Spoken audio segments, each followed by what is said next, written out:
Alright, continuing with my top 50, or my 50 favorite death metal albums of all time. Up now I have Entombed, Wolverine Blues.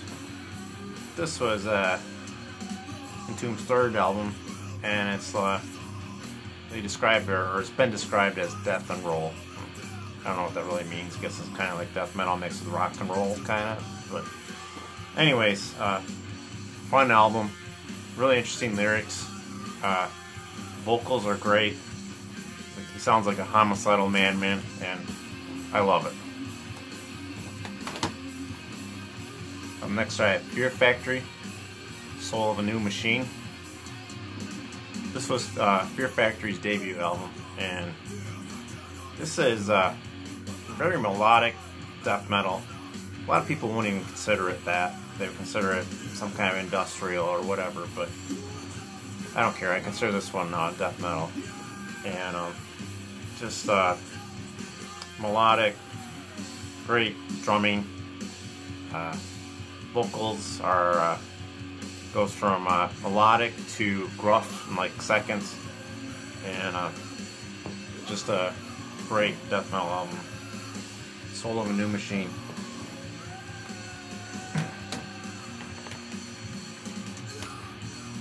Up next I have Hail of Bullets on Divine Winds, and this is a Dutch band, and they delve into World War II. They had 3 albums and an EP, and each one they just went on about a certain part of World War II. This one happened to be about the Pacific War between the United States and Japan, and this is just it's like listening to history, and it's kind of cool to learn something when you're listening to music. And nothing was more of a greater tragedy than the Second World War, and these guys just do a great tribute to it. Martin Van Buren, I believe that's his name. Vocals from Asphyx and some other projects are in this band. Just a really good band. Really enjoyed it. Up next I have Hooded Menace with Fulfill the Curse on Razorback Records. This is I'd say it's almost like a doom type of death metal. Just basically a tribute to horror movies, especially the 70s, the Blind Dead trio, I believe. Just fun death metal. These guys actually ended up being pretty famous after this album. They put out 3 or 4 albums since then, and they've really become very popular. But this was their debut on Razorback Records, and it's still one of my favorites to listen to.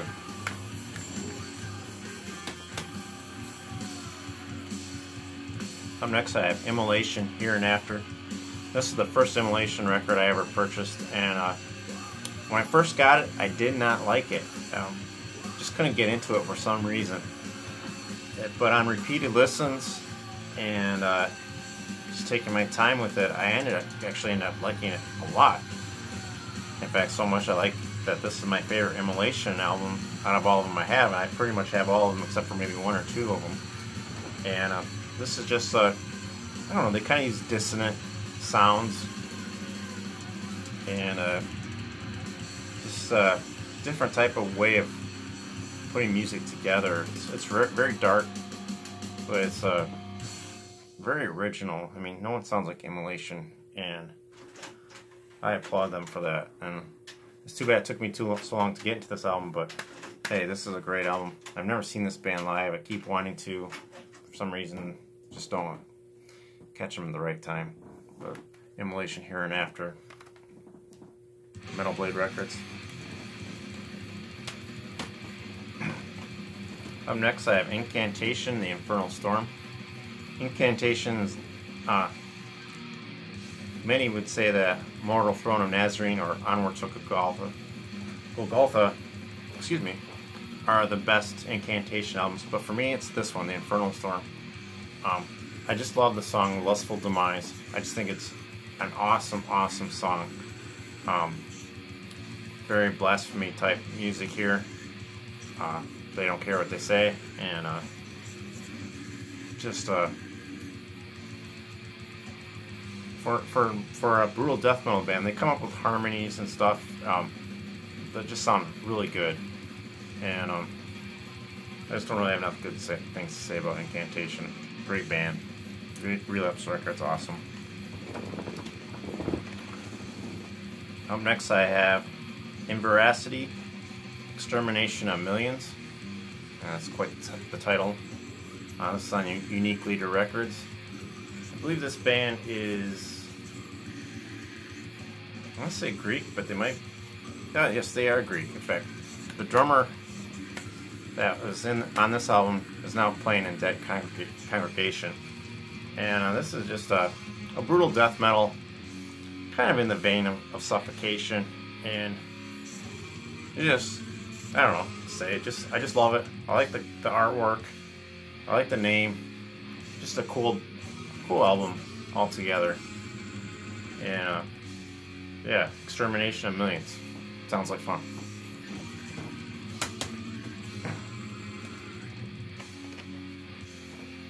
Up next I have Cranium with Postmortal Coital Fixation.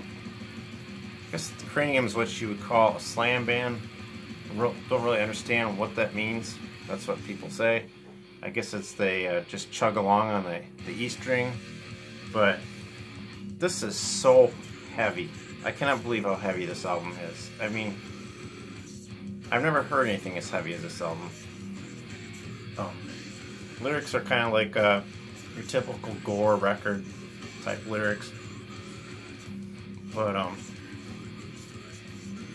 yeah, it's just in fact, this is their last album with their founding vocalist, who passed away shortly after this came out.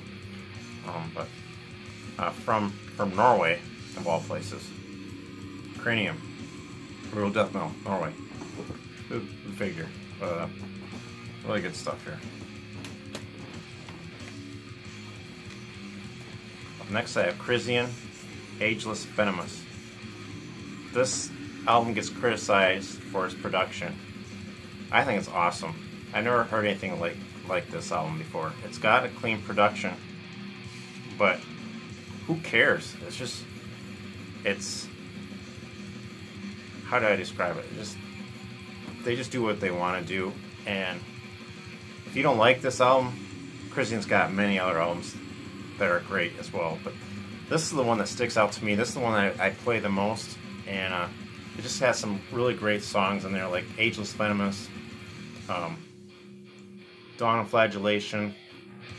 There's so many good songs on here, and it's just fast, brutal death metal from Brazil, and what else can you say of it?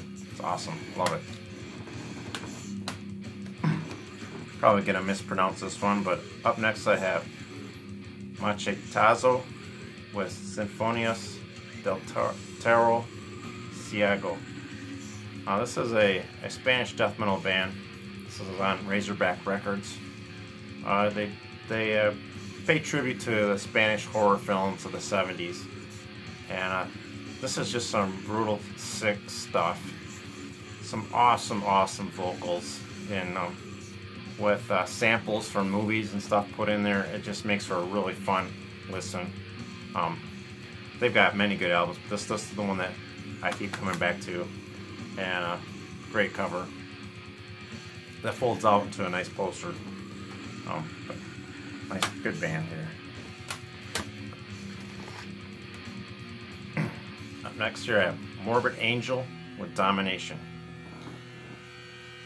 This album is like so different from the other Morbid Angel albums that were before it, with Abominations and Blessed and Covenant. This one has a different type of production, and they just try some different things on this album, and I think it's really creative. They try some really slow songs like Where the Slime Lives, which just drags along, but it's so cool how how it's got this little time change in it, and Trey just puts an awesome, awesome solo in that song. One of the greatest solos I've ever heard. Also, awesome song, Dawn of the Angry. They're just firing on all cylinders here and just makes you want to go punch somebody. Just a really great death metal album, in my opinion, and vastly underrated. I mean, so many people will say that the first three, or even Formulas, gets a lot of praise, but this one they always seem to not enjoy for some reason, but I think this one is great. Anyways, Morbid Angel, Domination. Up next here I have Malevolent Creation, Eternal.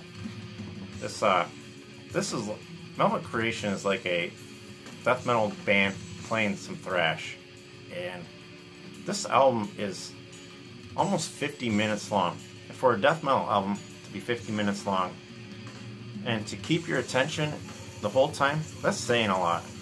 This is a brutal album. Yeah, it's very, very catchy, and they just did a great job on this album. I really love the track Enslaved, but I actually, to tell you the truth, I love them all. It's just a phenomenal album by Malevolent Creation, and it just came out in '95. Just can't say enough good things about this one.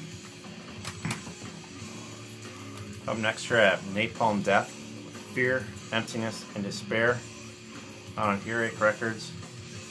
This when I bought this album, I had never heard Napalm Death before, and it says absolutely essential, raw. You will be chuffed. I had never known what chuffed meant before until I listened to this, and after listening to this record, I'm chuffed. I guess I am chuffed. This is so over the top, heavy, and brutal. Barney's vocals are crazy. The layers and layers that are on this album are there's like 3 or 4 guitar layers, and it's so heavy. There's no other Napalm Death album like this one. Not the ones before, not the ones after. This one stands alone. With just, like I said, it's like over the top, crazy. And wish I could give a better example of it, but it's just so heavy. And with the layered guitars just seem to be layered on top of each other. And it's a little bit muddy, but it just sounds great. It's Fear, Emptiness, Despair. Up next I have Nile, Among the Catacombs of Nephren-Ka. This was Nile's debut, and just fast, brutal songs with a kind of Egyptian flair to their music. Of course, with a name like Nile, you would probably expect something like that, and just really creative writing for some of these songs. I really like The Howling of the Jinn,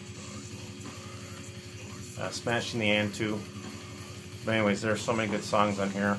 Like I said, their debut. They put many good albums out, but they're still I come back to the debut all the time. Just a really good heavy death metal CD. And last but not least, I have Obituary, World Demise. This was my introduction to Obituary, and when I first listened to it, I did not like it. I could not believe John Tardy's vocals. I absolutely hated them. Why wouldn't this guy just shut up and just let the music go? The music is so heavy and awesome. But like with a lot of death metal, after a while they kind of grow on you, and now I love John Tardy's vocals. That first song, Don't Care, awesome. Just, he sounds psychotic and just so great for death metal to sound like that. I love the end of World Demise. It just sounds like the apocalypse is coming. And there's also some other really good songs on here. Final Thoughts is one that comes to mind, about a guy who takes his life with a shotgun, and what's going through his head just before he does it. But anyways, Obituary, World Demise, my favorite Obituary album. And that's it for now. Thank you.